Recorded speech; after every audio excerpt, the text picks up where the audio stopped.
about in our days. Mm-hmm. Probably going to test go out our camp stove. Camp It stove hasn't been used for like 15 or 20 years. Those things are indestructible. Bulletproof. Yeah. It's one of those ones you have to like pump it and put the pour it through the filter and pump it. And it's good. People like it. It's like having a little kitchen. Yeah. But it's complicated. It's not one of the ones you just screw onto the propane and poof, you're good. Yeah. So say a little prayer for our camp stove. I will do that. Say a little prayer for the preseason watch list. Yeah, for Deshaun Watson. 3, 2, 1. It's time to talk the Houston Texans, and you said you were excited to talk about Randall Cobb. Okay, how excited can you be with unhinged Bill O'Brien running the show and shipping off players and adding players, trading away DeAndre Hopkins. The reflection on Deshaun Watson. Can Deshaun Watson be as productive without DeAndre Hopkins? Now, what's possible and what's likely? Anything is possible. So Deshaun Watson could be more productive without DeAndre Hopkins. However, and there's always a however in life, you are now basically relying on Kenny Stills and Randall Cobb. Not that Will Fuller and Brandon Cooks aren't fantastic, Bloom, but they're hurt a lot, especially Will Fuller.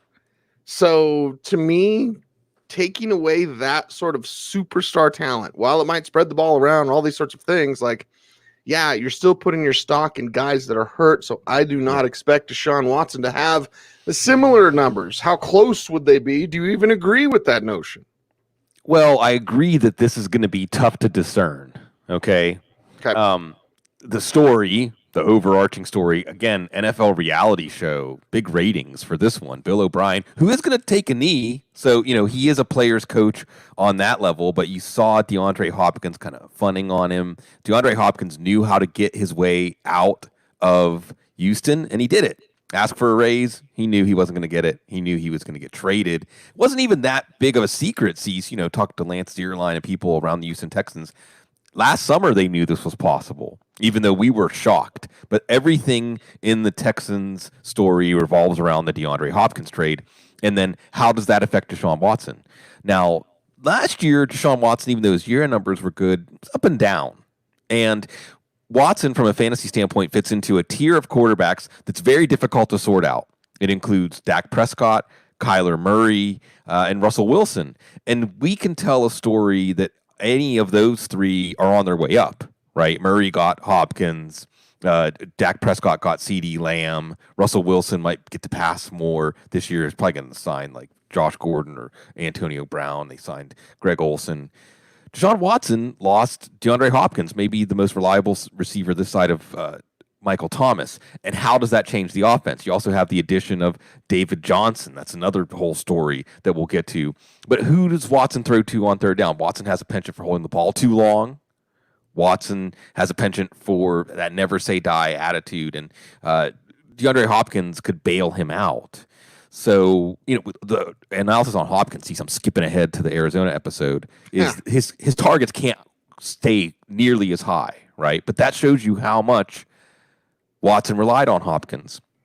So not to jump ahead to the wide receivers, but that is going to be part of your feelings about Watson. If you think Fuller, Cooks, Cobb, Stills, add in some David Johnson, if you think that can paper over the loss of DeAndre Hopkins, then you still like Watson. If you're skeptical, then, as I said, there's any number of quarterbacks in that 3 to 6 tier you might like better. I'm rooting for Deshaun Watson. And see, in the background here is Deshaun Watson a long-term Texan? Is Deshaun Watson somebody that wants to stay with this team and build his career with them? I think because of the kind of dude that he is, he will, but I don't know if it's optimal or ideal for him. I don't care if Bill O'Brien's kneeling or standing, he's still unhinged. He's still one of the worst head coaches out there. GMs. GMs. I'm a player's coach. Yeah, you're an ass. That's what you are. And sorry, Joe. I'm not supposed to say that, but still, no, I don't dig on Bill O'Brien. And to me, this turns into a Deshaun Watson versus Bill O'Brien thing. It's always been shaping up like that, Bloom. It's like, waiting for. I watched Hamilton, so I got duels on my mind, but it's like, high duel at noon, and it's going to be one or the other. It's going to be Bill O'Brien or Deshaun Watson eventually. I just hope that Watson does enough this year, and doesn't look lost without his guy. I mean, that was his guy that he leaned on when the chips were down. He's on his eyes for DeAndre Hopkins. So I hope that Watson performs well enough that, O'Brien can't spin that too and be like, well, we need to get rid of Deshaun Watson because he's not good. Right. Watson shouldn't take the blame if this offense sputters a bit without Hopkins. Your positive case here sees is Tim Kelly. Enter Tim Kelly calling plays. So that's a change. Maybe that could be something that helps Watson, or at least we want to see how Watson and Kelly mesh on a mental level, calling the plays that Watson runs the best or that this offense can execute the best. So a lot of change for a Texans team that didn't have to change this much this offseason. Yeah, and I will remind people that Rick Smith got Deshaun Watson. Yeah. Bill O'Brien didn't want him. So you've had that from day one. Didn't want to play him. Yep. Tom Savage. Yep. Oh, we're fine with Tom Savage. Like, seriously, that's what that guy thought. Okay. I don't want to talk about AJ McCarron. Do you? I mean, it's supposed to be players you want to know about. Right. I mean, I'll just add that with Watson and his playing style and without DeAndre Hopkins to just make the play, maybe there's extra time on plays that he holds the ball longer than he should. Maybe he opens up that injury window a little bit more, although this is a guy that's played through some very rough injuries so far in his career. Let's keep that in mind. I hope we don't see A.J. McCarron. No offense to McCarron, but we might. Oh, total offense to McCarron. I don't want to see him play. He can't play. Let's talk about a guy that can play, used to play, is an interesting play, and David Johnson at the running back position. And it's one of those, like, just if he can capture what he used to be, if he can be rejuvenated, if he can pay off in that move for the Texans to acquire him, it'd be pretty interesting. And, maybe that's a shift where David Johnson catches 90 passes because he's now becoming the security blanket for Deshaun Watson. Really interesting story here, right? Back in January, February, if we had said David Johnson's going to get traded, you would have said, well, what pick do the Cardinals have to include to get that $10 million off their pick? It's a Brock Osweiler deal. Exactly. And no, of course, we would have said the same thing about Nick Foles. But no, in fact, Bill O'Brien saw David Johnson as an asset in this trade. And it's wild, too, because Bill O'Brien was willing to pay about half of Jadeveon Clowney's pretty big contract last year just to get the rest off the books and get some mediocre assets for him.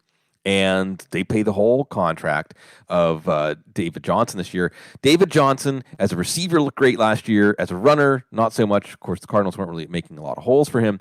Then he got hurt. Then he looked like he just wandered onto the field by accident when the ball was snapped and didn't know what was going on.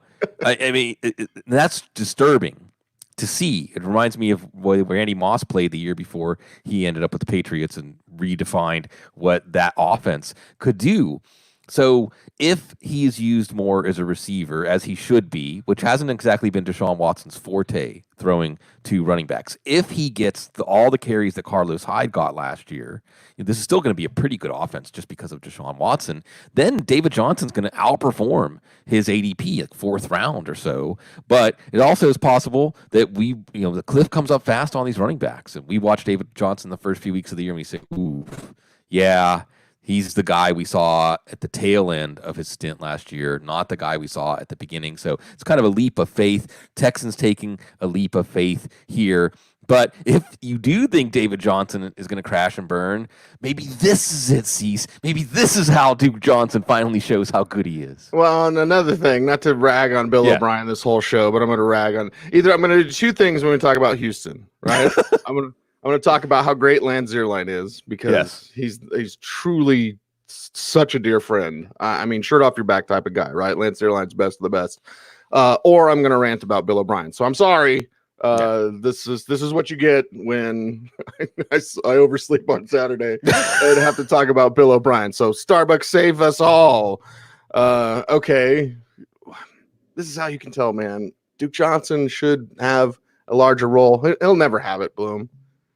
He'll just never have it. Something will always come up. Duke Johnson will be one of those like, what if type of guys who could have easily been, a starting running back, right. a guy that you feature, runner and receiver out of the backfield. And I just don't think it's going to happen. I know. I wish Darren it would, Sproles if he never got traded, if he never got signed by the Saints, right? Right.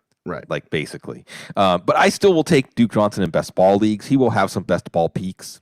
And I think there's a chance that he becomes one of those reliable targets for Deshaun Watson. And look, Bill O'Brien gave up a 3rd-round pick for him. So Bill O'Brien, the GM, thought he was worth a lot.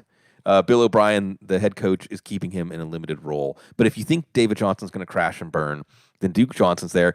Or, is it Karan Higdon? Mm-hmm. I mean, Scotty Phillips, the undrafted free agent, probably not Buddy Howell, who's on the roster mainly for special teams. Karan Higdon, I mean, this is a coach who liked Carlos Hyde last year. This is a coach who liked Alfred Blue. So maybe Karan Higdon's going to appeal to Bill O'Brien, or maybe they would go to the street and pick somebody up if David Johnson breaks down. Higdon, kind of reminds me of Benny Snell in the sense that he does the running back job the way you're supposed to. He just doesn't have juice, doesn't have burst, doesn't have a lot of wiggle. But I think as of right now, it is Higdon next in line if David Johnson goes down. You got to remember that for those deep leagues. Yeah, remember that. Put a pin in it. And if there was preseason, we'd be watching that kid from Michigan.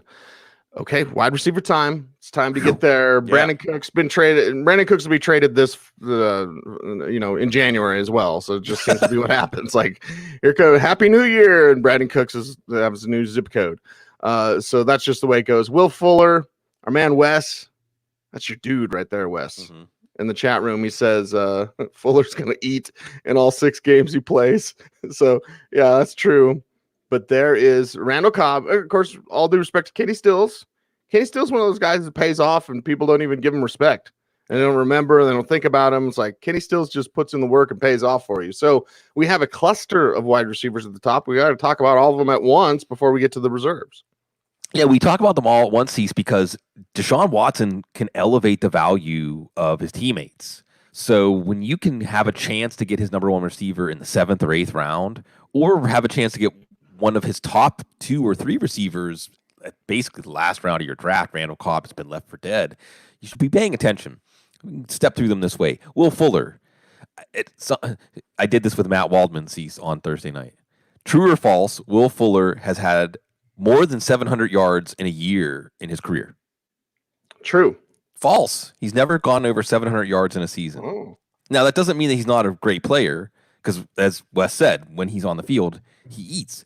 But he doesn't stay on the field. And after 1 year, you could say it's a fluke. 2 years, you say, okay, well, we'll see like Darius Geis this year. We'll see if he can reverse the trend. 3 years, 4 years, you start to say, well, this is just who he is. Mm-hmm. He's a good player, but the way his body's put together, why are you expecting this trend to reverse? But that's baked into his ADP at 6th, 7th round. So, as a risk taker or as someone trying to get off to a hot start, we talk about the coronavirus this year. You want to get off to a hot start. Will Fuller could get you off to a hot start. There's also something here with Will Fuller. There's continuity there between Watson and Fuller, but also how much of Fuller's opportunity was created because he and Hopkins were on the field at the same time, and defenses were adjusting for that. You enter Brandon Cooks. Or what are they going to do about wide receiver? Take someone in the draft, something like that. We'll get to Isaiah Coulter, who is a good player, good prospect. But they trade for Brandon Cooks. So Cooks, now, here's the good news. In his first year with New England, over 1,000 yards after leaving from the Saints. First year with the Rams, over 1,000 yards after being traded from the Patriots. So he has a history of meshing with his quarterback and his offense in his first year to the tune of fantasy relevance. And unlike Fuller, the injury worries here are the concussions last year, which he did come back on the field and finish the year just fine. So maybe that's a little overblown compared to Fuller's injury issues. He doesn't have the history with Watson. We know, what about the ramp up? What about no offseason? Fuller cooks a little cheaper, a round or two later. I wouldn't blame you if you take Cooks. I wouldn't blame you if you take both and say, let's just see. If I can get the number 1 receiver for Watson out of the combination of my 7th and 8th round picks, that's worth it. But then enter Randall Cobb. Randall Cobb almost had a 1,000-yard season last year. Randall Cobb stayed healthy last year. Randall Cobb's going to play the slot. Deshaun Watson. That's why we like Kiki Cutie so much. Oh, God. I'm going to start crying. Pour out one. Yeah, right. I'm going to pour them all out for Kiki. Randall Cobb might be the best answer here. And if we think Fuller can't stay healthy, if we were worried about concussions, there's Randall Cobb. Kenny Stills, after he was part of that Laramie Tunsil trade, I don't even know if Bill O'Brien wants to have Kenny Stills around, but I don't know if anyone's going to pick up his contract. And Kenny Stills, by the way, getting arrested, getting that felony charge as part of a protest. I don't think it's going to affect his status with the league. That's an eventful offseason for him. Kenny Stills can play too. Kenny Stills got a little banged up. There were times last year when it looked like he was going to become an additional deep target for Deshaun Watson. Kenny Stills more of a waiver wire watch list guy, but I won't be shocked if he's the guy that emerges. So lots of uncertainty, but it's all priced in. And I'm not going to talk you out of taking a chance on any Deshaun Watson receiver because Deshaun Watson's good. Yeah, and Deshaun Watson is good. And just be prepared for windows, Bloom. Like, I want Will Fuller for that window. Right. I don't care if it's like Wes says with 6 games. Hell, it might be 2 games. I want it. I want that window. Right. Now, where's the price tag cooked in? Again, there's probably some formula, Bloom. Don't get me talking about math again. But yeah, I want the window with Will Fuller, however short it may be. And then you could have Randall Cobb be the steady guy, and Brandon Cooks. Well, there'll be some up and down games there, but there was a window with these guys in this opportunity. The guys behind him are interesting. I'll leave Kiki Cutie to you, but I want to talk about Isaiah Coulter because it was him and Aaron Parker down there at Rhode Island, or up there at Rhode Island, I should say, doing some great things. And Coulter's legit in terms of ball tracking, in terms of making crazy catches. Like, Coulter can hang in the NFL. And if things were to break a certain way, Cook's a little banged up and Fuller a little bit banged up, and then Stills and Cobb are doing more, Coulter would be the guy to emerge. So dynasty perspective, certainly high on Isaiah Coulter. Want to see what he can do. Sure wish there was a preseason so we could see him start. You want to talk about preseason DFS? Isaiah Coulter would have been on my list. Yes. And every time you say window, by the way, Cecil, I think of like the window being closed and the bird thump flying into the window. Sometimes the window looks like it's there. Yeah. But it's actually not there. Isaiah Coulter has legit NFL tools and skills, and kind of like Antonio Gandy Golden in the sense that maybe it'll take a little longer because he's a small school guy ramping up his level of competition. But the uncertainty in the Texans wide receiver situation now, looking ahead a year or two, creates opportunity for Isaiah Coulter. You have the backup slot receiver now that they gave Cobb, I think, about a 3-year, $30 million deal. Kiki Cutie, and I still will go to the mat and say he can play. He's got legit speed. He's got legit skills. But he's in Bill O'Brien's doghouse. And sees there are no keys for the locks on that doghouse. Ask Jalen Strong. And I recommend folks look up what Jalen Strong was saying about Bill O'Brien. Rare moment. Although, do you see the Jamal Adams and Manish Mehta interview? Yeah. They're taking the gloves off. So a rare moment, Jalen Strong talking about how no matter what he did, he was never given an opportunity under Bill O'Brien, and I think that's where Kiki Cutie is now probably going to get beat out by DeAndre Carter, just because Carter, not in the doghouse. Yeah, exactly. Special teams contributions. So that's where we're at. Chad Hansen still hanging around there from Cal, but they've got some depth at wide receiver now. They've got a diversity of skills, and it's one of the fantasy stories to figure out, take a stand on who you want to invest in this wide receiver group. Okay, how does the wide receiver group get complicated? Because, again, to quote F is for family, 1, 2, 3, baby, they got 4 good tight ends. Mm-hmm. Not 1, not 2, not 3. It sound like LeBron. They have 4. Because Kahale Warren, the kid from San Diego State Aztecs, baby, he's interesting. Dynasty, deep dynasty. Jordan Thomas is huge, and he can make plays. He's a converted wide receiver. It's like 280 pounds. Jordan Akins is good, and Darren Fells is good. Good. All right. Well, how does this complicate? We're talking wide receiver, and this guy, he's banged up, and then here comes this guy. Like, those tight ends could just be steady, but it's a group. It's a group led by Fells, but it's a talented group, Bloom. It's a very talented group. Jordan Thomas will start out with because he's probably the closest to the end of the plank if they don't keep all 4. Offensive tackle size wide receiver converts to tight end. Before there was Darren Fells catching those touchdowns last year, it was Jordan Thomas in his rookie year, but he's going to have a good camp to get his roster spot.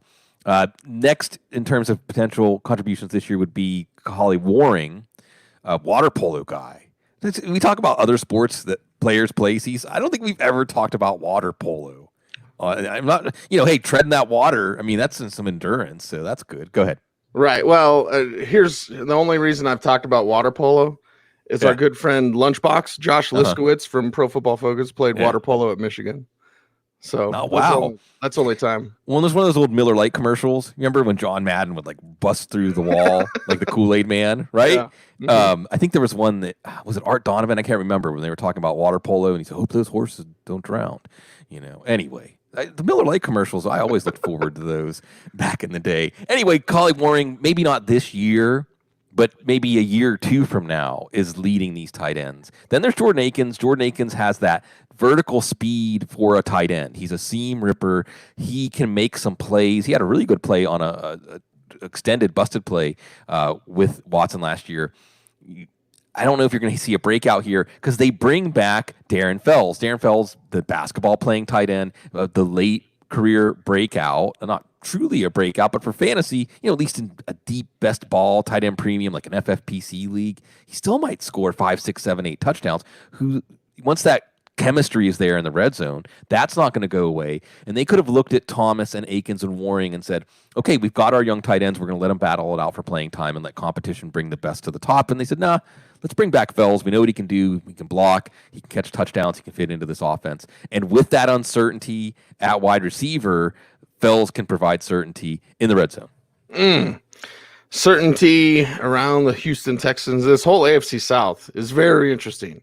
Yeah. And so much different from the Atlanta. I was editing the Atlanta episode last night. I was like, oh my God. Like, can we stretch it out? Can I put in an intermission, like a little song break? Like, let's all go to the lobby. All right. By the way, Robert chiming in here. He's outside doing yard work listening to us. Saturday. Yeah, it is Saturday. I'll be out there a little bit later. I don't know, pork roast or beef roast today, Bloom. Smoke it on a Traeger. Yeah. Because I think Denver, I think green chili, and that makes me think pork. Okay. Yeah, I'll see what's on sale.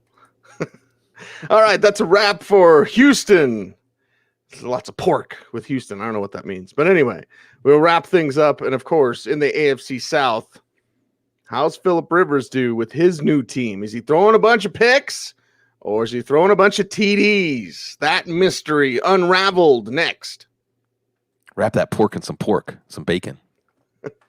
Could do that. Smoke it all day. And that's a wrap. That's good. Okay. I love how it doesn't look like I have headphones on. It's just like, it's like where the headphones? It's fashion, man. They're hidden. It's fashion. They're hidden. So it's all you're like, hey Cecil. You're like, hey Cecil. Huh? Right. Okay, 3, 2, 1. Phillip Rivers does not cuss, but he might make you cuss this year. Oh, some segues are better than others, but Phillip Rivers, what's left, dude? Like, seriously, this is the whole thing. Like, is there anything left? Is there something left in the tank? Is he washed up? Will Indy immediately regret this move to sign him, not making another move? I mean, Cam Newton signed for nothing. Jameis Winston signed for nothing. Andy Dalton signed for $7 million. But here comes Phillip Rivers with the Colts, back with Frank Reich. The best year he ever had was with Frank Reich. But Bloom, what was that, like 6 years ago? Yeah. Whatever the number is. Like, it's been a while. And you get to that certain age, it's like, we can't talk about 6 years ago Phillip Rivers. We have to talk about right now Phillip Rivers, which was not good last year. Is he gooder or better this year? This is a really interesting one, Cease, because you can make a compelling argument on both sides. And as part of my 2019 versus 2020 ADP, you can see where Keenan Allen and Mike Williams ADP have dropped because people are thinking, well, going from Phillip Rivers, even the 2019 Phillip Rivers, to Tyrod Taylor, Justin Herbert, expectations are lower. But we're not seeing a corresponding bump up for T.Y. Hilton, even though he goes from Jacoby Brissett to Phillip Rivers. It can't actually be that bad, right? So on the pro side for Rivers, as you said, it's Frank Reich, it's Nick Sirianni. These guys know Rivers' game. He's got a much better offensive line. He's got a great running game to set him up. Can't say better weapons, but he's got good weapons. It's an ideal situation for a late career quarterback. Maybe the numbers won't be as good for Rivers. I'm not saying go get Rivers, but we're more concerned with how Rivers is going to make this offense better than it was last year when it had Jacoby Brissett. On the negative side, you watch Rivers, Cecil was classic textbook quarterback in decline. Just he thought he could make throws that he can't make. Yeah. And maybe he was trying to make more of those throws because of the offensive line, because the run wasn't as established. But that's where we are with Rivers. So Rivers not interesting so much for his own fantasy value, but interesting for other fantasy value. And then this franchise, right? Because Rivers hasn't been to a Super Bowl. ACL kept him from really having a legitimate chance to do it on that Chargers team that year that lost to the Patriots. But this was a team, they went out and get DeForest Buckner, Cease. They've got great young talent, all three levels of defense. They've got another one of these offenses. How do you exactly defend this offense? And now they have a quarterback that hopefully the team at the end of the game thinks, well, if it comes down to one drive, if it comes down to one play, we've got Rivers, the way they had Andrew Luck. And it changes the aura around the team because this team looked like a bad team at times last year, but they weren't a bad team. I mean, they're not a bad team, and this is a better version. How does Phillip Rivers change everything for this team? Not so much with his play, but with his veteran presence. I'm excited. As you said, this AFC South, I don't think there's another division where we can look at three teams, Houston, Indy, and Tennessee, as it's very difficult to make a pick here, and it could ebb and flow at, for one point in the season. It could look like Houston's the favorite. Then Indy could be the best team in the division. Then Tennessee could be the best team in the division. And with 7 playoff teams, Cease, I think we're seeing 3 go through from this division. Yeah, and it's how does the team believe? I talked to DeForest Buckner about a month ago. And obviously he's very super excited about this team. And this was not part of the interview, but it makes me wonder, Bloom, when you bring up Phillip Rivers and that confidence, what if he's, throws a late game pick? Right. Players keep up with other players, especially guys like Phillip Rivers. So the buzz in the locker room would likely be, what if he starts throwing picks again? There is, from what I know, a group of players, and again, this doesn't have anything to do with DeForest Buckner. I was just bringing up how I talked to him to name drop and then to say like how excited he is about this team. But on the old Colts, the Colts have been around, I know from back channels there is a group that support Jacoby Brissett. They're not split, okay? No. Like we hate Phillip Rivers, but if Rivers starts throwing picks, that group who supports Jacoby Brissett probably gets a little bit louder. Yeah, you've got, I know we'd much rather talk about Chad Kelly and maybe a little bit of Jacob Eason, but you have, I think, the highest paid backup in the league. I'm pretty sure the highest paid backup in the league. And I liked the move when they made it, guaranteeing money this year for Brissett before last year and giving him a very modest starting quarterback salary last year, upgrade from what he was going to get, but kind of backfired for them a little bit. But still, they have all this money tied up at quarterback, and they're doing great with the cap. Cease, I don't know if you saw yesterday what they're saying, $175 million, the salary cap floor for next year. I'm glad that they figured that out too. It gives the Colts more, confidence going forward. We at least we have some parameters. I think the Colts are something like 80 or 90 million under that. Steelers doesn't look good, by the way. 91 million. The Colts have 91 million under a 175 cap floor. Oof. So Chris Ballard. Wow, because this team is set up to make a Super Bowl run this year, or at least, it's Kansas City and Baltimore. It's tough, but Indy has done a great job managing these things, even with all this money tied up at quarterback this year. Yeah, and Chris Ballard, just one of the good guys, and we've talked about it on the show, like when bad people get ahead and you're like, oh, that guy's a jerk. Why is he? And then guys like Chris Ballard, who are good people, and like, that's why. Gives you faith in humanity, man. Yeah, guys like that put in the work, really, really humble. Really kind. I can't say enough good things about Chris Ballard. You really can transition to Chad Kelly in any number of ways there, Cease. Yes, I could. I'm the fastest guy ever, except when I wear a Woody costume and get beat up by a vacuum cleaner. And then Jacob Eason, all I want to do is make light of my quote-unquote friend Joel Klatt, who had Jacob Eason as a first-round pick. And he was never a first-round pick. And it's like, oh... There's a reason why Joe Klatt hates me. But I'm like, dude, don't stop talking out your ass. Yeah, only one, multiple, but it's like it's a Connor Cook thing all over again. Although Eason isn't as annoying as Connor Cook, but I'm just like, please, for the love of God, you can be a great college football analyst. And I have said a million times, I think Joel Klatt is the best college football analyst there is. Being a draft analyst is something different. And I'm not saying I'm the best or whatever. Like, Lance Zierlein is the best. We want to talk about the best, probably. Right? Dane Brugler, he's the best. Matt Waldman, he's the best. But, stop promoting Jacob Eason as a first-round pick. He was never that. You don't transfer because you can't pick out Jake Fromm, and then not even get to name the starter immediately. Usually those guys transfer Bloom, and it's like, he's our starter. Yeah. And Jacob Eason wasn't that way. So anyway, preseason watch list, I'll watch it. I'll be somewhat interested. It's a name, but and it's an just arm. A name. Yeah, it's an arm. It's just an arm that doesn't have that much talent. Yeah, decision-making, processing. And Chad Kelly can play. We know that from his time in the SEC. Oh, yeah. Not sure how stable he is mentally, but still around. So the reason we bring this up again, Jacoby Brissett, Phillip Rivers not under contract next year. So, of course, that's going to make any quarterback that has a potential future with the team more interesting. Let's get to the very interesting backfield. And this chat room is fired up about the Colts, right? Super fired up. And Marlon Mack's there, and then they go get Jonathan Taylor. And it was one of those things like when you're the Ravens and you go get J.K. Dobbins, right? You're like, oh, man. And then you're the Colts and you go get Jonathan Taylor, the guy who is bruising, who is swift, who has a powerful gait, who brings that lunch pail attitude to the backfield. Well, kind of like Marlon Mack, but he's a better version of Marlon Mack, in my opinion, Bloom. So this committee, and how many times have we done the newswire, subscribe to our free newsletter at footballguys.com.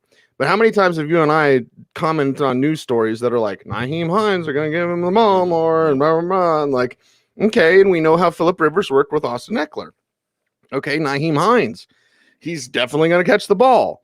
But this Mack Taylor thing, I mean, if they just didn't have Mack, it'd be Taylor all the way. You'd be even more excited. But I'm still excited about Jonathan Taylor. Where's your excitement level? Yeah, this is tough to tease apart, right? Taylor is a perfect fit for this running game and this offensive line. Perfect. You just think Derrick Henry basically stay in the same division as far as his ability to wear down a defense and then later in the game take off, or maybe early in the game take off. Marlon Mack has gotten better every year of his career. He's a good running back, and he also has fit well in this offense. He has stayed healthy for the most part in his career under a heavy workload. Taylor's going to cost you more of a third, fourth round pick. Mack's going to be available a lot later. I would think that this is going to be more of a 50-50 kind of approach. Now, if you want to go Taylor, what you're thinking is after that first 70-yard touchdown run, or maybe the second 70-yard touchdown run, they say, well, it's more like 70-30 Taylor and Mack. But Mack, if no coronavirus, maybe we'd be saying Taylor's going to run away with this job. But no offseason, a slow ramp up in camp. Who do you trust? Who do you trust? At least out of the gate, those windows, I like Mack's window to open the season better than Taylor's window. So, again, at a deep discount from the rookie cost, I think Mack is the way to go here. But I really want to talk about Nyheim Hines. Yeah, I want to talk about Nyheim Hines. I want to touch on Jonathan Taylor again because, and Ricky brings it up here on Facebook, says he should be the man immediately with that O-line. Something that we have to cook into this whole conversation is, oh my God, that offensive line. Whew.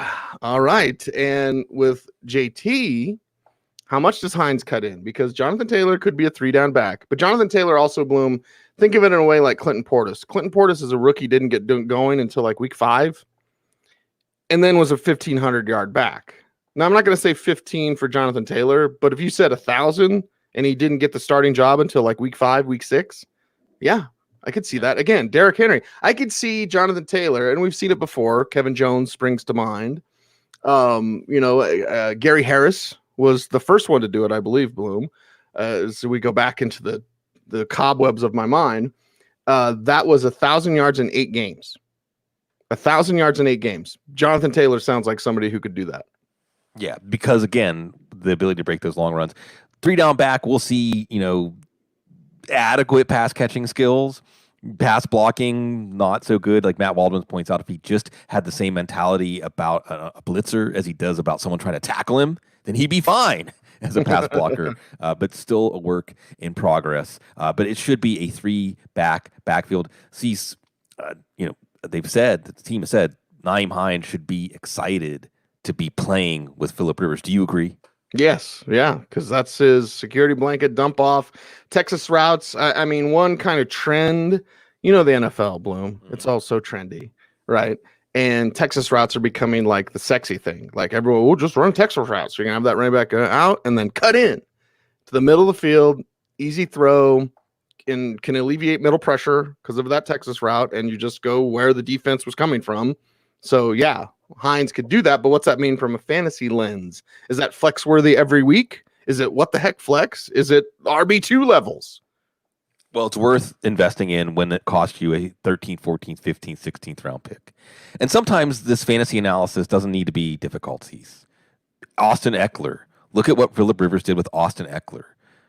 Even last year, whenever certain things were failing, throwing downfield, so many near misses to Mike Williams, Not near misses when it was Austin Eckler. So Phillip Rivers has the timing, accuracy, has that understanding of how to maximize the value of that receiving running back. The other thing is this.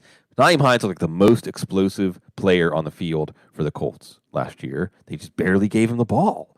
I think that's going to get corrected this year. Hines, if I have my way, is going to be on every single one of my fantasy teams. How about this? Kyle says draft Mac and then sell high after the Week 3 Jets game. The windows, your window, or think of it like slalom, like getting through the gates. Don't miss the gates. This is going to be a season that's going to cause us to swerve and make those quick turns, understanding player values as they ebb and flow. So I think absolutely, when we look at all of these rookie, talented rookie versus quality but not as talented veteran, you want the veteran to start the season, and maybe at some point in the season, you'll want to change lanes. Changing lanes. I will say this, Jordan Wilkins is good. Yeah. He's just one of those guys, like, in the day, and again, I'm super old, but I remember guys like Harold Green who would just get the opportunity. Harold Green wasn't that good. Sorry, South Carolina Gamecocks fans, but Harold Green was a 1,100-yard rusher for the Bengals, like once, basically. That's what happens with some guys who just today's NFL. It's super fast. There's young talent coming in all the time. This isn't the 90s where you would just wait and then you'd get that job, or you'd be like Leonard Russell, who's, I love Leonard Russell, but he wasn't that good. You're looking through my old football cards, aren't you? Exactly. And he would just get 250 carries, he'd get 200 plus carries because this is the way it was in the NFL. Jordan Wilkins was that guy. Jordan Wilkins in a different era would be 1,000-yard back. He's just not going to do anything with the Colts. That's a second team guy.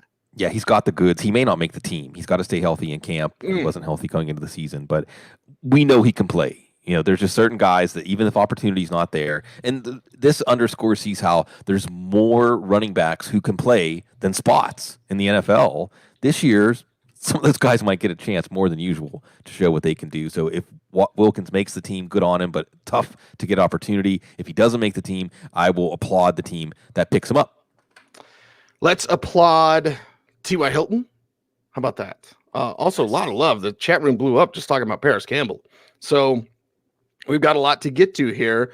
With Hilton in that deep speed, though, let's spend some time with him specifically before we get the other guys in, because Phillip Rivers can't throw deep anymore. So how does that work with T.Y. Hilton? Yeah, I think let's just put it this way. I don't know if T.Y. is going to be a Hall of Famer. He's in my Hall of Fame. He's a great wide receiver. He's a great player. If you're fading T.Y. Hilton, it's because he got banged up a lot last year. But even before he got banged up, he was producing. He reinvented his game. He wasn't getting the downfield catches. He was just moving the sticks, getting touchdowns with Jacoby Brissett. Then he got injured and really never got healthy last year. But that's all priced in when you can get him in the 6th or 7th round. I mean, Nick Sirianni said it. This passing offense runs through T.Y. Hilton. That's why, from a fantasy standpoint, we care about T.Y. Hilton. And here's another one, Cease. Give me 5 picks around the 6-7 turn. I wanted. There's so many receivers around that part of the draft that look like great values to me. T.Y. Hilton might be the top of the list, maybe 5, 6. Y'all get the point. Outside of the top 50 picks, you can get T.Y. Hilton. That's just a slam dunk. And Phillip Rivers, again, normally we'd say new quarterback, wide receiver chemistry, how's it going to work out? I think that Phillip Rivers is going to understand when you need to get a first down, T.Y. Hilton's going to be your guy. And now downfield passing more in effect than it was with Jacoby Brissett. I think this is a slam dunk. I think T.Y. Hilton is, the big thing. I know you're not on Twitter very often. The big thing on Twitter is like name an underrated player or name, like a roll call. And T.Y. Hilton, anytime we talk about players that don't get the due that they deserve, T.Y. Hilton's got to be near the top of that list. Yeah, I just wish there was a Twitter that you could have that type of fun, Bloom, without being in the echo chamber of, I just want to hear your opinion coming out of my mouth. And I put it this way. They call it. I put it this way, and I don't want to derail this show, but this is what I said on air. When I got back from vacation, I said, you know what I did? I checked in with Twitter. I saw a guy that I know. I'll tell you off air who it is, because it's not who you think it is. And he had the black, circle Twitter avatar because, he's super in tune with everything. And like he was raging against the Washington football team's old name. And I thought to myself, this is the same ass that used a Mexican slur about me to my face. And again, it's not who you think it is. And then also I had heard from other people like behind my back. This is a fairly large media personality. And I was like, this is why I'm not on Twitter, because it's fake.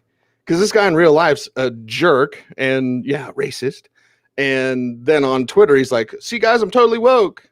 So it's all fake, dude. Why would I spend time with something that's fake? But I do love those conversations. So sorry.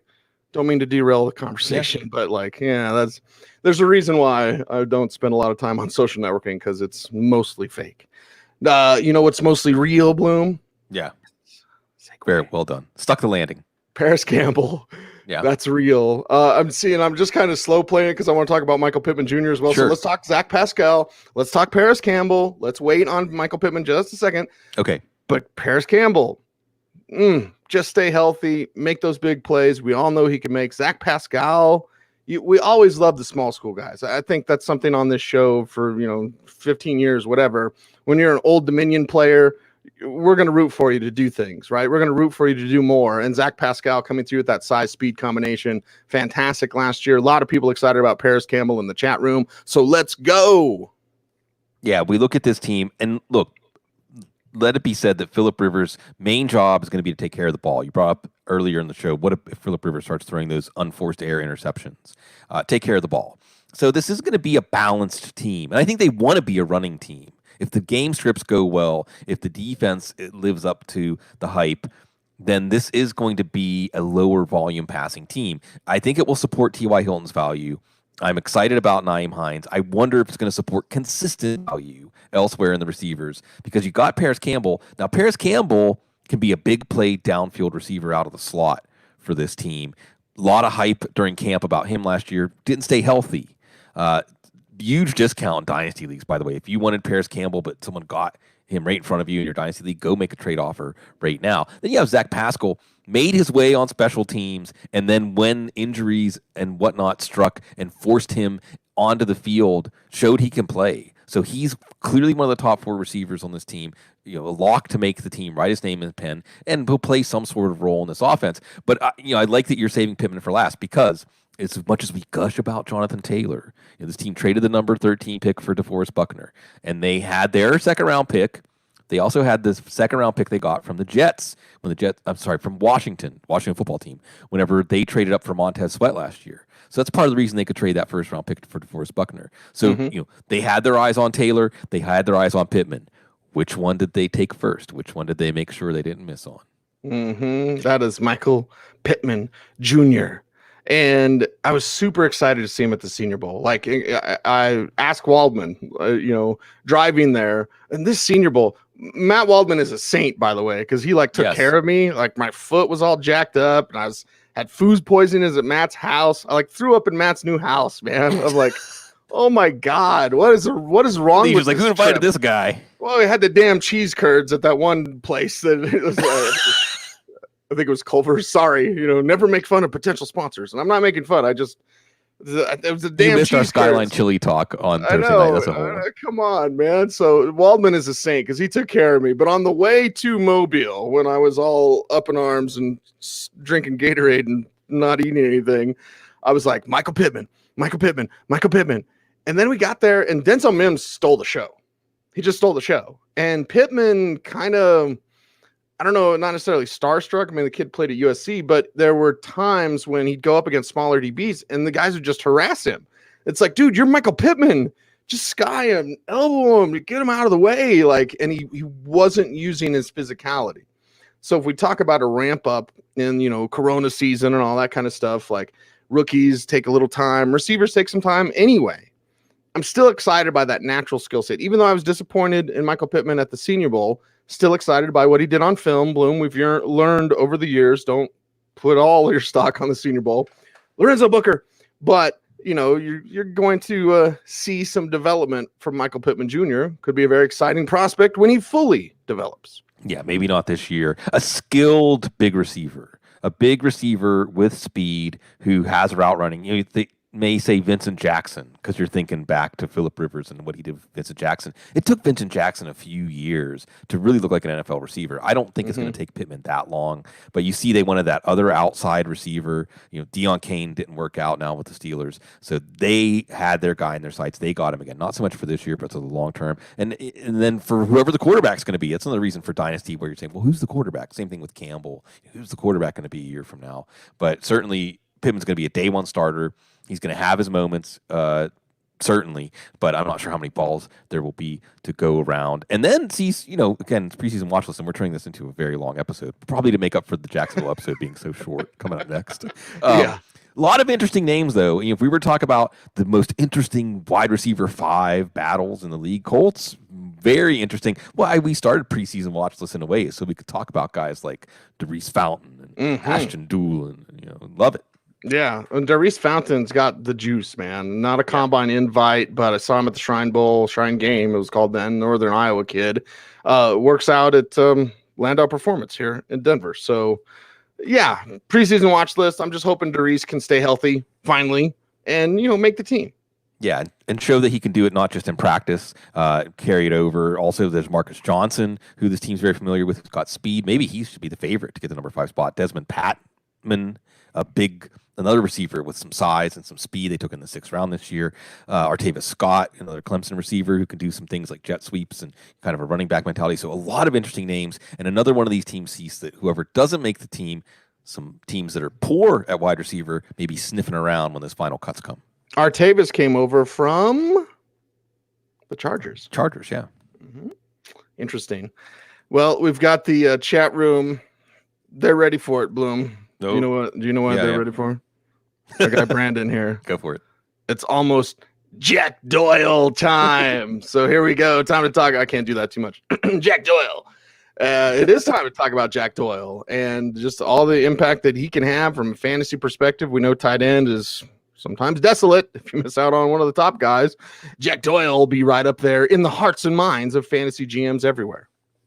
More NFL value than fantasy value, let's say. I mean, an important player. This team is still another reason to think Paris Campbell will be up and down is they want to run 2 tight end sets, and they don't have Eric Ebron anymore, but they have Jack Doyle and they have some other guys we'll talk about. So Jack Doyle, I think, will be a modest producer for fantasy. We'll see maybe Phillip Rivers starts to lean on him in the red zone, but a valuable player for this team. And then they do have, speaking of reunions, they've got a one tight end who's trying to rehabilitate his image after failing to come through with the Bears, and another basketball playing tight end. We got to have our basketball tight end, Cease. Yeah, we got to talk about Mo Alley Cox, because if one day he was Darren Waller, I wouldn't be surprised. And not every basketball tight end's that guy. But for Darren Waller, we waited forever. Like, oh, he's converted and he's got that skill set. And then Waller exploded last year. Second leading receiving tight end in the NFL. So Mo Alley Cox, Dynasty League, and Trey Burton, you do the Philly, and then your career goes, but you make a bunch of money with the Bears. Now, see if he can rehabilitate things.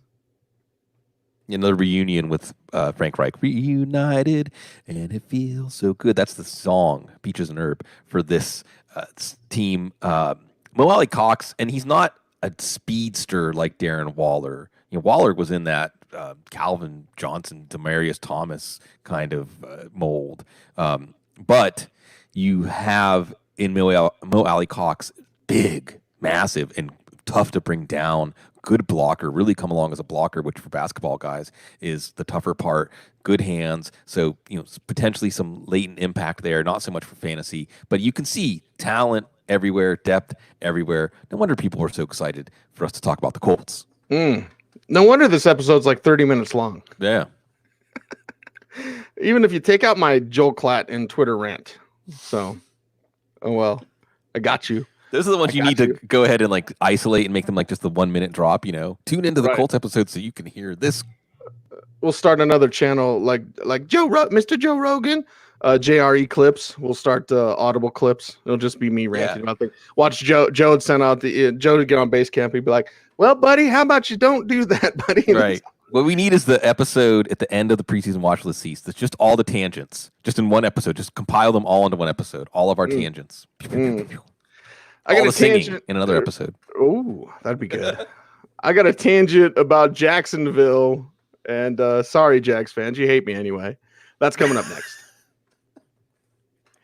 It's been an ever-growing list of who hates Cecil. I know. Chiefs fans, Jaguars fans, like it's fine. They'll be fine. Well, Chiefs fans will be fine. Jags fans won't. They need you, Cease. They do. They want you on that wall. They need you on that wall. The teller of truth. All right, let's get Jacksonville out of the way. This one's going to be a short one. 3, 2, 1. Can you be excited about Gardner Minshew from a fantasy perspective? I can't even say it, Bloom. I mean, some intros you're like, and then flowery, and you could put in the questions and you can't sell intrigue, and you can't sell it. Gardner Minshew's average at best. What the hell is Jacksonville doing? I mean, they're going to get Trevor Lawrence next year. Trey Lance, right? I'd rather talk about the quarterbacks from next year's draft than talk about Gardner Minshew and most of the Jaguars. Let's go. Yeah, Minshew in 2 quarterback superflex leagues, he's uncontested. We can talk about Jake Luton or Mike Glennon. He looks like he's really gotten in shape this offseason, and he has some scrambling ability. But this is his chance to show that he can be an NFL quarterback. I mean, a lot of money on the line for Gardner Minshew, but hopefully you don't have a lot of money on the line if he's in your fantasy lineup. And at least we know that he can support the value of DJ Chark. But again, this is going to be a bit desolate when it comes to fantasy overachievers. This is just a team sees, Shad Khan even interested in owning this team at this point. It sure seems like when they got rid of Tom Coughlin this offseason, they could have cleaned the deck, they could have hit reset, and he just didn't want to put the time in to actually rebuild this team. So he just left the keys to Caldwell. I call it the weekend at Bernie's franchise, Yeah, well, and here's the thing. You don't get points for moxie. You don't get points for mullets. Like, if you did, then Gardner Minshew would be your guy. And there's some players, individual players, with the DJ Chark in a little bit. There's some interesting situations. The Fournette one's interesting, right? We'll get to that in a little bit. But even behind Gardner Minshew, I can't say like, well, if Minshew struggles, I really want to see this guy. Like, no, not really. We know Josh Dobbs' game and Mike Glennon's game and all that game. And I mean, maybe in crazy deep dynasty, in regular preseason, I'd be like, oh, what's Jake Luton doing? But like, nah, just not a lot of excitement here. Yeah, they're going to draft a quarterback next year, and Luton is going to shoot to be a good backup. And Greg Cosell said he could turn into a Jared Goff type, which I think is a little more of a shot at the Rams than saying that he's somebody that we need to watch long term. Ouch. Leonard Fournette. This is a very interesting situation to unfold with Jacksonville. And, you look at Leonard Fournette and the 76 catches. If you were to ever tell me one day Leonard Fournette's going to have 76 catches, I'd be like, you're lying. You're totally lying. It's like half that, Eddie. And usually it was like 35 catches, whatever. It's around what Leonard Fournette would do. But those 100 targets, 76 catches, certainly dump off there for Gardner Minshew last year. Well, now the reports out of Jacksonville are saying he's not going to be used like that. They're not going to use him like that. So if they're not using him, and he had obviously career high in receptions, and his rank last year was number 13. Okay, well, if they're not going to use him like that, well, what kind of rank is he going to have from a fantasy perspective? I'm staying away, and I get it. So spoiler alert, Jay Gruden brings in, and they got Jay Gruden, so they did change things up a little bit there. Brings in Chris Thompson. Chris Thompson might last fewer games than Will Fuller, but like Will Fuller, when he's in, he's going to produce. So Chris Thompson's going to be your receiving back. And then otherwise, we have Fournette. Look, they were trying to trade Fournette during the draft. The good news is they were trying to trade him for a second-day pick, so they thought he's still worth this much. And the league said, no, he's not. He's maybe worth a third-day pick. And again, it's like Le'Veon Bell sees, how much do we like a running back who's a lame duck on his own team? Where his own team has already declared, basically, we don't want this guy on our team, but, well, financial things otherwise. Maybe Fournette gets traded during the season a la Kenyon Drake.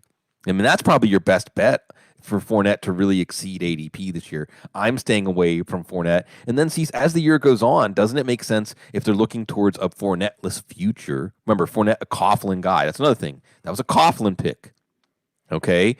Coughlin's gone. So if you're looking ahead to next year, you want to see Raquel Armstead. You want to see Devine Ozigbo. You want to see James Robinson. You want to see what you have before you decide just how much to invest in running back next year. Right. And then where's Chris Thompson get in the way? Because to me, with Raquel Armstead, I want to see him do both. I want to see him get him on the field on 3 downs. And if Chris Thompson's still healthy when they go to Raquel Armstead, if in fact they do, which they should, then that's just going to get in the way of seeing the full development of Armstead. Because I want to know, can he be that receiving back? I think he can be. I think he can be a full-time back in the pros. I'm excited by Raquel Armstead from a dynasty perspective. I'm just not excited about the rest of the team around him. Exactly. And we can lump all these guys together. Armstead should get the first shot. And I think Armstead's one of those guys you want to stash for any number of reasons late in your draft. He actually showed some development as a receiver, as you pointed out. He's got the burst. He's got some long speed. He's a tough runner between the tackles. I don't think there's that much of a drop-off from Fournette to Armstead as a runner between the tackles. No. Devine Ozigbo from Nebraska, good all-around back. Why'd the Saints let him go? Well, just numbers game, I guess. I should have kept him over Dwayne Washington. But yeah, I mean, when the Saints pick up an undrafted running back, pay attention. There's a long list of Saints undrafted. Chris Ivory, Pierre Thomas. You can go on and on and on about these guys.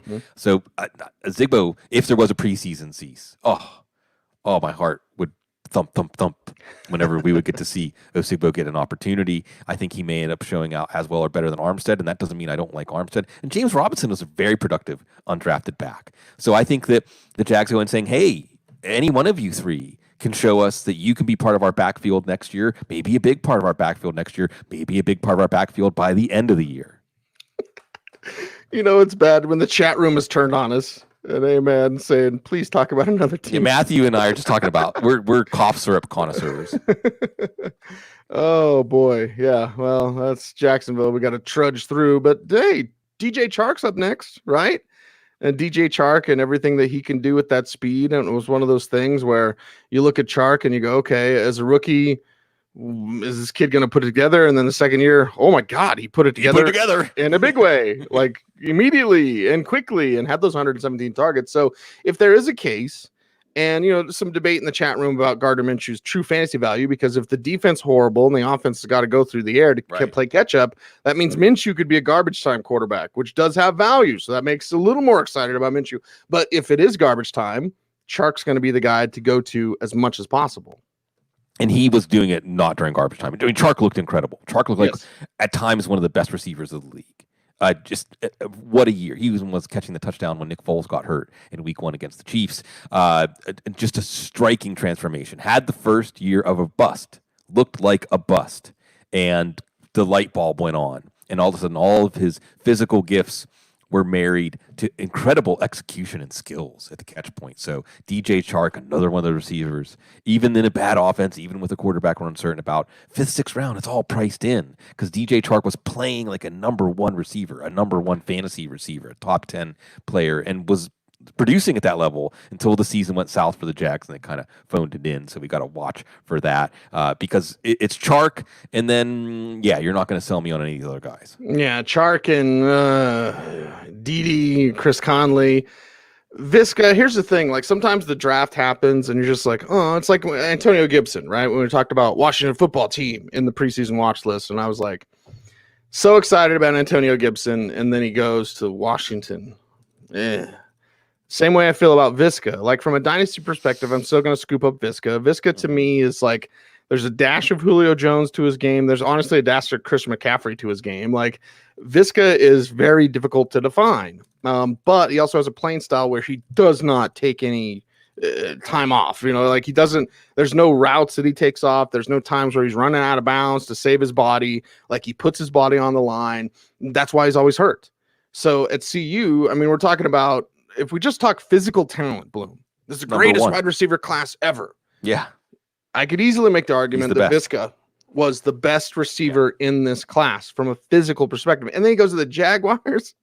I saw him at the CU Pro Day, and I was just like, man, please, somebody take you that's good. And then the Jaguars take him. So whatever. Maybe new regime, new London, like maybe all this stuff.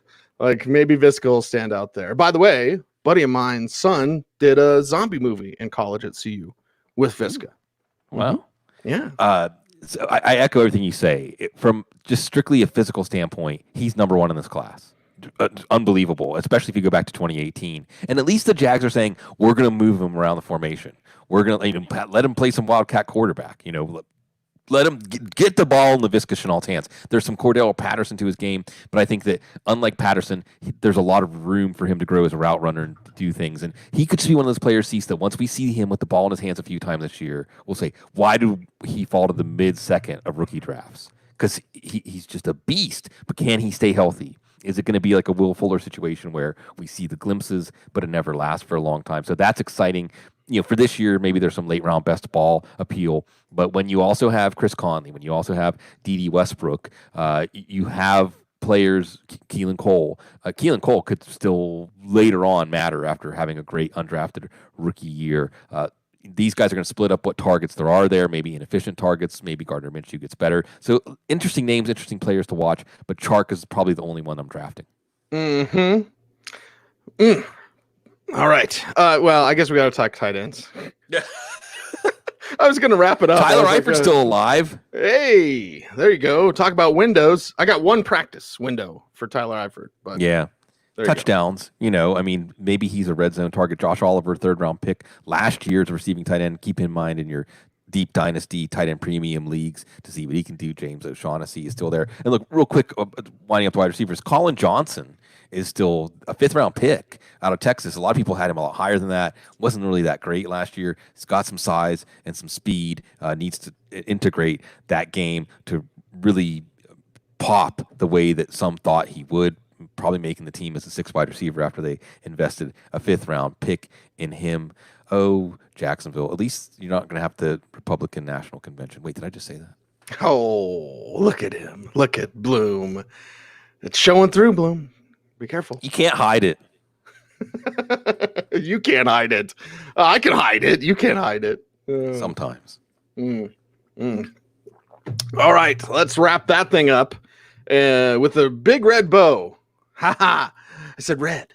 And let's talk about Tennessee and their guy, Derrick Henry. Is it student body left, student body right, or what does Ryan Tannehill have in store for us? We'll get to all that more next. Round and the turn, down the stretch we come.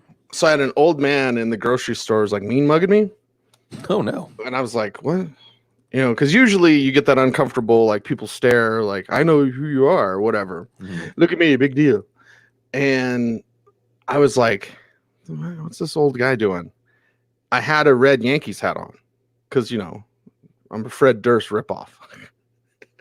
And so he like marches up to me and then he sees that it's a Yankee hat and not a MAGA hat. I was like, old man, step off. Like, and if it was a MAGA hat, what are you going to do? Like, seriously, like, right. Why would you behave that way to a stranger because my hat is red and it's a Yankee? It was stupid. It's just stupid. People are stupid. Anyway, so that was my exciting grocery store story. Grocery stores, all kinds of encounters. A woman at the Walmart here in Canada at the Walmart. That's all I got to say. She got arrested for like a 74-year-old woman was going to people like, "Why aren't you wearing a mask?" Oof.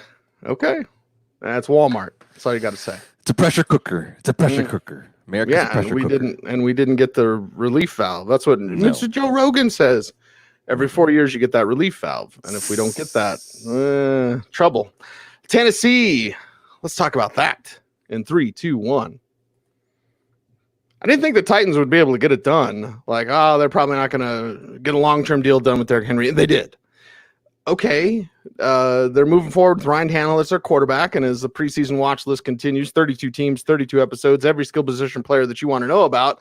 Let's talk about Ryan Tannehill to start things off, how he meshes and continues to feed A.J. Brown, an emerging Jonnu Smith, Derrick Henry as the centerpiece of what they do, and Tennessee feeling very confident after their deep postseason run last year. Did it turn midnight? Does the carriage turn back into a pumpkin, Bloom? I don't think so. I think you have a lot of sustained success here. They blew up the Death Star. They put Lamar Jackson on tilt. This has been a good team. The blueprint's still there. Okay, they lost Jack Conklin. They drafted Isaiah Wilson. We'll see about that. They got Dennis Kelly. But yeah, all the pieces are still in place. And for Ryan Tannehill, another guy, no respect. Dude, Rodney Dangerfield, pull on the tie. He was only looking up at Lamar Jackson in fantasy standings as a quarterback last year after he took over. And now 15th quarterback, 18th quarterback off the board. Certainly in best ball leagues, you like that as a number 2 quarterback. And even if you wait and you take him and you just see where it leads, I'm fine with that because he was so efficient last year. Maybe he won't be quite as efficient. And that's the question about this offense, right? You look at what A.J. Brown did. You look at what Derrick Henry did. Can they be that efficient? Can this offense click like that? I still think the offense proposes the same questions that defenses weren't able to answer last year. So I'm going to say err on the side of yes. And I'm glad that the Titans made a commitment to Tannehill and Henry. Keep this blueprint. See how far you can take it. Yeah, keep the blueprint and keep going. You do get found out in the NFL, though. So what's the counterpunch for Ryan Tannehill? Especially when, I mean, an emerging Jonnu Smith, maybe? Yeah. Is that and it's not like A.J. Brown's going to get stopped or stuffed, Bloom, and maybe we could skip ahead to the wide receivers. But like, where's the new twist, right? This is what we did last year, and then, we can do this now this year. Yeah, well, I mean, the new twist hopefully is maybe some more Corey Davis. I think teams are going to pay more attention to A.J. Brown. Johnny Smith, absolutely. Remember, they didn't have Adam Humphries for a lot of the year last year. So I think there's a lot of counter punches, and it's just a question of Ryan Tannehill's execution. But the name we got to mention is Arthur Smith. Arthur Smith, that's who they should be carrying off the field on their shoulders because it wasn't just play design. It was play sequencing. It was calling the play at the exact moment, understanding the ebb and flow of a game to know how a defense was going to bite on certain things, overreact to certain things, and keep them off balance. And Tannehill kept executing. So I think what we saw was, even though, and maybe this is a glimmer of hope for this coronavirus year, Cecil, right? Because Ryan Tannehill, they traded for him in the offseason, and it was also Arthur Smith's first year as offensive coordinator. But didn't it seem like Ryan Tannehill had been running these plays his whole life with these guys? I mean, it was just unconscious how they were able to execute. So I'm still going to, again, err on the side of thinking this offense is going to keep it going. Arthur, reminds me of Harry Met Sally. Arthur, by the way, looks so much better than what Matt LaFleur put out there. And I love Matt LaFleur. I love Matt LaFleur, but he's riding on like reputation more so than like proven this. Look at what I did. Mm-hmm. And, continuity for the Titans to give him the promotion. He was well-liked around the building and trusting somebody and really giving him that opportunity. Mike Vrabel deserves some credit here. And see, why are we talking about this? Because we don't want to talk about the backup quarterbacks. Right. I mean, Logan Woodside, whatever. By the way, you're probably going to get a veteran. Probably. Yeah. If someone gets cut that's interesting, the Titans would be interested. Cole McDonald from Hawaii, I mean, athletic. Sure. Yeah, athletic and takes a bunch of chances with the ball. Yeah, whatever. Let's talk about Derrick Henry. That's the guy. Rinse, repeat. Can he do? And, how many years, Bloom, plural, did we go through and say, man, if they only would have fed him like they did in the last part, the last stretch of the game, last stretch of the season, and it was one of those. Was Henry one of those 8-game 1,000-yard rusher guys? It might have been a couple years ago. But it was always just like, wow, when are they going to do this for a whole season? Well, they did it. So let's do it again, Bloom. Yeah, and if you have the number 5 pick, I think that it's okay to take him over Michael Thomas. It's okay to take him over Dalvin Cook. And maybe Dalvin Cook's situation gets resolved, but I still might take him over Dalvin Cook. If you have the number 4 pick, you take him over Alvin Kamara. I'm not going to say you're crazy because he was that good last year. Nothing's really going to change again except the right tackle. I'm glad they paid him. They really didn't, and see, they didn't overpay him. They basically gave him a franchise tag salary this year, a franchise tag salary next year, plus a couple million for his trouble. Okay, you're committing to him for 2 years. This isn't a Todd Gurley kind of deal. So kudos to the Titans. And as pointed out by Teron Davenport, when you give a guy a contract like they did, I got it, running backs, terrible investment. Look at the second running back contract history for all these guys. But you send a message to the locker room. If on your rookie deal, you come through for us, you come through for this team, we're going to come through for you. That matters, Cecil. Yes. Oh, yes. That is definitely part of the culture that other teams, I can think of one in particular, that don't do that. By the way, TD, you mentioned Teron Davenport, a dear friend. And you want to talk about grinding? When he started on a YouTube channel. And to go to, and him and Emery both have a great success, right? Fantastic success. I love both of those guys. And in this industry, I'll tell a little story, Bloom. In this industry, like when you go places and you'll see people you know, sometimes those people are like, I don't know you, especially if they get to those type of levels, right? Big time in you. Yeah, and TD's at ESPN, man, and he is definitely big time. But he's the type of guy to like, you're sitting at the bar, he'll come up and get you a drink, like sit around. I remember in Indy sitting around drinking with Teron, Emery, a couple other guys, and it was just like, he's one of the coolest, most humble, down to the earth, and also incredibly hardworking. If we talk about favorite beat writers or beat reporters who are also analysts, because a lot of reporters don't know football, they just report. But if you find that guy or that lady, if you find that person that is both a reporter, an insider, and an analyst. That's you mentioned TD. I just had to give him a shout out, man, because he's one of my favorite dudes out there. Yeah, and one of the people we'll trust as we have to have more Lassie barks or Lassie whimpers or peeking through tinier keyholes. Absolutely, we're going to trust him. Who do you trust this offseason? Yeah, but do we trust Darrington Evans? See, look at you with that segue. Do we trust the App State kid? Okay. Speedy, open field guy. 203's got enough size. But because of that speed and big playability, his legs almost treat the ground like a jackhammer. Like he's just like hard charging and certainly gets the top speed. So, okay. Will he be what they thought Deion Lewis would be? Like, does he take away a little bit from Derrick Henry? Let's talk about the kid from App State.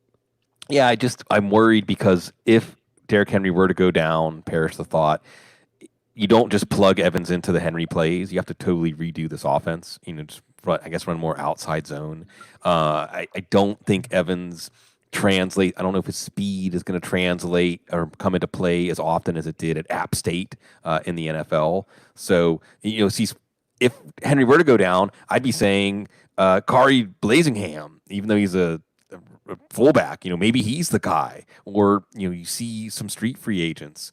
You're going to need more of a between the tackles kind of back to keep this offense on the blueprint they've got. So while getting Evans, I think, like you said, replaces Deion Lewis, it doesn't necessarily replace Derrick Henry if he goes down. So they need to have their fingers crossed and nothing happens with Henry. How about your fingers are pointing number one sign up in the air for A.J. Brown and everything that he's been able to do? And listen, this is all due respect to DK Metcalf, but Brown was the talent. I mean, Metcalf was the freak, certainly in college at Ole Miss, but Brown was that talent with the my ball mentality, with the body control, the sideline awareness, just everything that he can do on the field. I am so anxious to see what he does for an encore this season. I am too. And Jay Moyer, Dr. Moyer from Matt Waldman RSP, does fantastic film breakdown on Twitter. That's a reason to go to Twitter. He's fantastic film breakdown. And he's not afraid to be, he's not a contrarian. He's like Waldman. It's the Matt Waldman RSP brand. So, it's not being a contrarian. It's just presenting your findings. And then someone says, nobody else says that. Nobody else thinks that. You're like, oh, okay, well, I don't know. And it's, A.J. Brown had a lot of success on one particular area of the field, these in-breaking routes on play action. And like you said, Cecil, I don't want to say you could be found out, but teams are going to say, okay, that came easy for this offense. Now we're going to take that away. You got to find something else. Like you said, Cecil, what's the counterpunch? So A.J. Brown maybe a little overdrafted this year.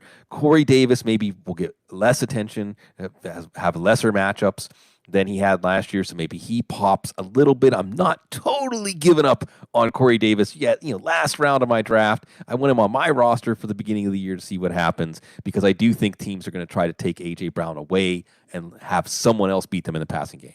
Yeah, and that could be Davis with that natural talent. And to me, I think it's a confidence issue. I said this about Royce Freeman, but I'll also say it about Corey Davis. When someone new, or in Freeman's account, it's someone in the same draft class, like comes through and does everything you were supposed to do, that can cause you to get in your own head. So if Davis kind of relaxes his mind and just realizes Corey Davis has a ton of natural talent. Oh, like go back to that Patriots playoff game. Yeah. So if he can do that and calm his mind, defenses are most certainly going to give A.J. Brown the looks. They're going to give him the coverage. Corey Davis should be able to take advantage, Bloom. Where do you take a chance on that? And this is where we throw in Adam Humphries as well. Yeah. Something that they didn't have last year, and how he can work and, essentially run the Texas routes from the slot position. Right. And they and Humphries, they got over, I want to say, was it the Patriots offered more money to Humphries? I'm not sure, but that was another one of those battles where the Patriots lost, where a player did not choose the Patriots. Yeah. So Humphries adds that dimension that we barely got to see. He's going down Khalif Raymond. And by the way, I was talking about the Patriots playoff game with Mariota at quarterback with Corey Davis. Khalif Raymond, making one of the biggest plays, I think, was against the Ravens, right? I mean, when they dial him up, when they need him, I texted him after that game. I was just like, great, because he was great with Denver. Like he's tiny, but his feet are so fast, foot frequency, Bloom, and just it was great to see him make that play.